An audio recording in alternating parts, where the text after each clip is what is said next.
বাসার নতুন একজন অতিথিকে এটা হচ্ছে বাসার নতুন অতিথি। বাসায় একজন ভালো একজন বিশ্বস্ত পাহারাদার প্রয়োজন। তো এর থেকে ভালো বিশ্বস্ত পাহারাদার নাই আমার মনে হয়, যার কারণে এর নিয়ে আসছি।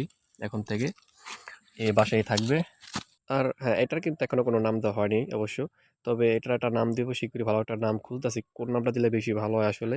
কারণ ও একটু অলস টাইপের, যার কারণে আমার বেশি ভালো লাগছে ওরে। ও মানে যেটা করে ওইটাই করে থাকে, অন্য কোনো দিকে ওর ধ্যান থাকে না একেবারেই। ও নিজের ইচ্ছা মতো সবকিছু করতে চায়, আর এটা অবশ্য আমার কাছে ভালোই লাগে, বেশি একটা খারাপ লাগে না। আর বাসায় একটা কুকুর প্রয়োজন ছিল, অনেকটাই বেশি প্রয়োজন ছিল, যার কারণে এটাকে নিয়ে আসলাম। আর ছোটকালে পাললে বেশি শিকারী হয়, এই কারণে একে নিয়ে আসলাম।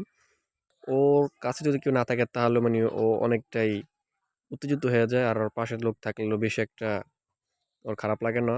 ওর পাশে মানে সবসময় লোক থাকতে হবে। আর যতটুকু সময় পাই আসলে ওর কাছে সময়টা দেওয়ার চেষ্টা করি। কারণ ওর থেকে একটু দূরে গেলে ওকে একা রাখলেই ও মানে অনেক ডাকাডাকি করে।